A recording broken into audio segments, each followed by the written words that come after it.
कहानी के शुरुआत में हम एक लड़के को देखते हैं जो बारिश की वजह से अपने घर की खिड़की बंद कर रहा होता है और उसी दौरान वो समंदर के किनारे में एक लड़की को देखता है और फौरन अपनी टॉर्च लेके उसके पास जाता है और लड़की को जख्मी हालत में देख के उसको अपने पास घर ले जाता है। और अगली सुबह लड़की जब नींद से जागती है और फिर वो लड़का उसको चाय देता है और फिर वो लड़की से उसका नाम पूछता है और फिर वो लड़की कहती है मेरा नाम एटलाना है और मैं एटलांटिक्स की शहजादी हूँ। और लड़का कहता है मेरा नाम टॉम है और फिर उन दोनों को प्यार हो जाता है और वो अपने बेटे का नाम आर्थर रखते हैं। और तभी कुछ एटलांटिक्स टॉम के घर पर हमला कर देते हैं और एटलाना उनको खत्म कर देती है और फिर एटलाना समंदर में जंप करके चली जाती है। कुछ वक्त के बाद आर्थर किसी म्यूजियम में मछलियां देख रहा था, फिर वो एक बड़ी शार्क को देखता है जो शीशे को तोड़ने की कोशिश करती है। कुछ वक्त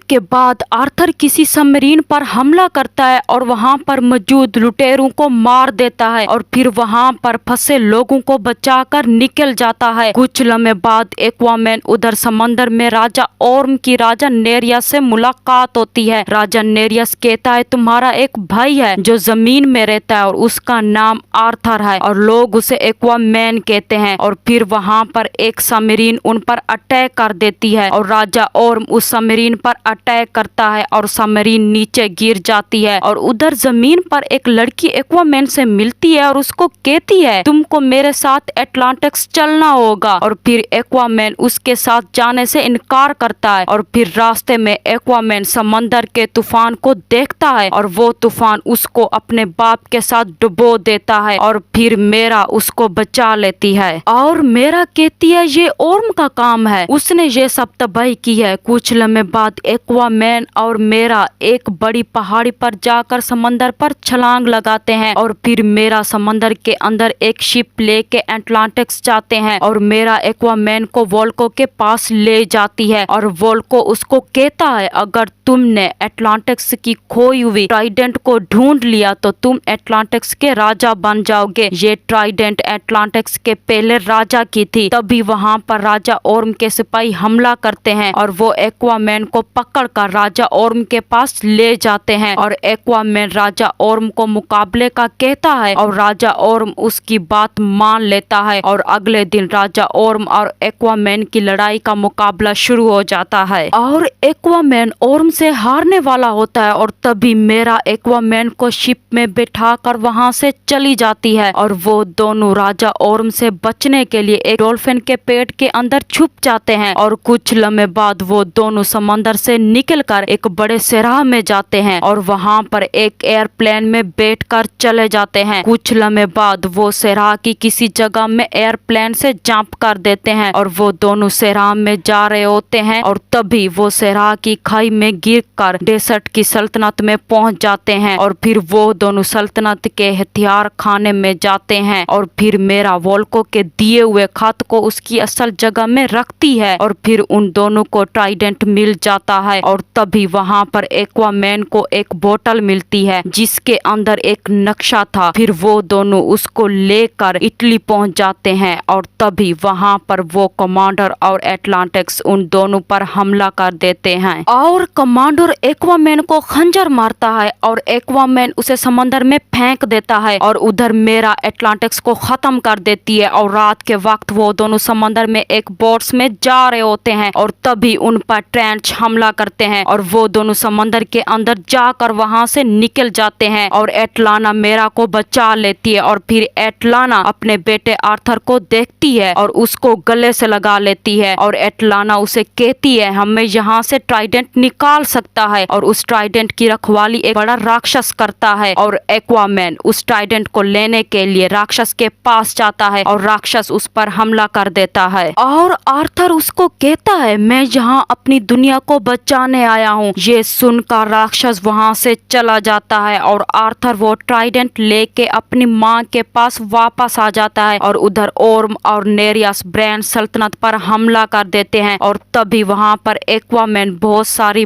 मछलियों और उस राक्षस के साथ एटलांटिस पर हमला कर देता है और एक्वामैन ओर्म को मार रहा होता है और तभी वहाँ पर एटलाना आ जाती है और वो अपने बेटे ओर्म को गले से लगा लेती है और फिर वाल्को ओर्म को गिरफ्तार कर लेता है और वो आर्थर को एटलांटिस का बादशाह बना देते हैं। और उधर टॉम समंदर के किनारे में बैठा होता है और तभी वो एटलाना को देखता है।